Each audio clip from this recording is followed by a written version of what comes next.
दोस्तों, आज हम बात करने जा रहे हैं एज़ोस्पर्मिया की।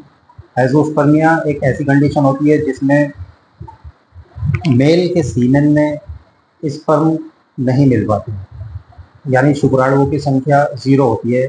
सीमेन का एनालिसिस करने पर कोई शुक्राणु नहीं मिल पाता है, कोई शुक्राणु विजिबल नहीं होता है।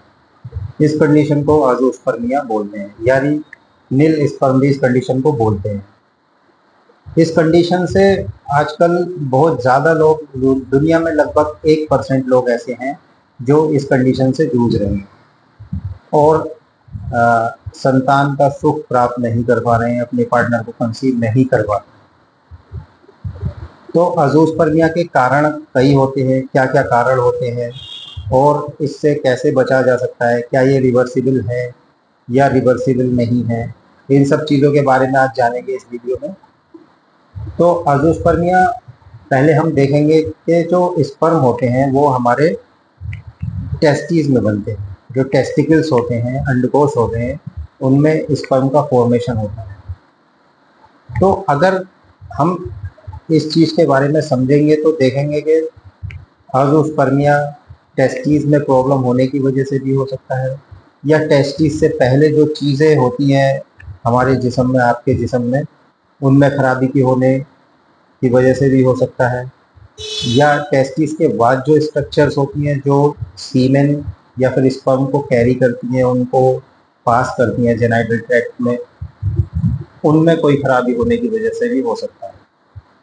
तो ये टेस्टिकुलर एज़ोस्पर्मिया हो सकता है, या प्री टेस्टिकुलर एज़ोस्पर्मिया हो सकता है, या फिर पोस्ट टेस्टिकुलर एज़ोस्पर्मिया हो सकता है। तो प्री टेस्टिकुलर एज़ोस्पर्मिया में हम देखेंगे तो इसमें कुछ जेनेटिक और कुछ हार्मोनल वजूहात होती हैं, स्पर्मिया मिलता है, या फिर कुछ जेनेटिक डिसऑर्डर जैसे काल्मान सिंड्रोम हो गई या लाइनेफेल्टर सिंड्रोम हो गई। इसमें जो है हमारे क्रोमोसोम या आपके क्रोमोसोम में कमी होने की वजह से स्पर्म प्रोड्यूस नहीं हो पाते हैं, या कुछ हार्मोन जैसे टेस्टोस्टेरोन का लेवल बहुत ज़्यादा कम हो जाए, या फिर हाइपर प्रोलैक्टिन हो जाए, प्रोलैक्टिन हार्मोन बहुत ज़्यादा सीक्रेट हो जाए, तो भी ये कंडीशन डेवलप हो जाती है। टेस्टिकुलर एनीमिया में अगर अंडकोश जो होता है उसमें कोई खराबी आ जाए, जो उसकी सर्टोली सेल्स होती हैं, जो स्पर्म प्रोड्यूस करने वाली सेल होती हैं, उनमें कोई खराबी आ जाए, कोई इंजरी हो जाए उनमें, या फिर उनकी सेल्स में ही आपस में ही जो स्पर्म ट्रांसपोर्ट होता है अंदर ही अंदर, उसमें कोई रुकावट आ जाए। पोस्ट टेस्टिकुलर एज़ोस्पर्मिया के बारे में अगर हम बात करें तो टेस्टिकल्स के बाद एपिडिडाइमिस, वास डिफरेंस और यूरेथ्रा, जो ये नलियाँ होती हैं, अगर इनमें कहीं रुकावट आ जाए या फिर ये नलियाँ किसी इंजरी या ट्रॉमा की वजह से नुकसान पहुंचता है इन नलियों में, तो स्पर्म भी इससे पास नहीं हो पाते हैं। तो ये पोस्ट टेस्टिकुलर एज़ोस्पर्मिया होता है। तो ये प्री टेस्टिकुलर एज़ोस्पर्मिया तो ये ऑब्स्ट्रक्टिव नहीं होता है, लेकिन बाकी के दोनों जो टाइप हैं एज़ोस्पर्मिया के, ये ऑब्स्ट्रक्टिव हो सकते हैं, यानी ये रुकावट वाले होते हैं। तो एज़ोस्पर्मिया का इलाज संभव है। अगर किसी को एज़ोस्पर्मिया है, उसके वीर्य में या फिर सीमेन एनालिसिस करने पर अगर स्पर्म नहीं मिल रहे हैं तो घबराने वाली कोई बात नहीं होती है, स्ट्रेस या टेंशन लेना भी नहीं है, क्योंकि ये कंडीशन रिवर्सिबल होती है। इसको दवाइयों द्वारा सही किया जा सकता है और संतान का सुख प्राप्त किया जा सकता है।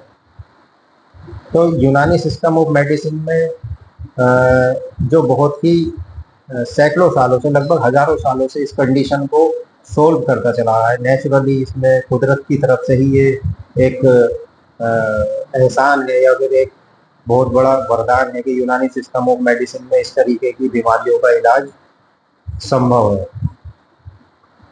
तो इसमें पूरा हम पहले वजूहात देखते हैं कि क्या वजह रही है, फिर उसके हिसाब से इसकी दवाइयाँ दी जाती है।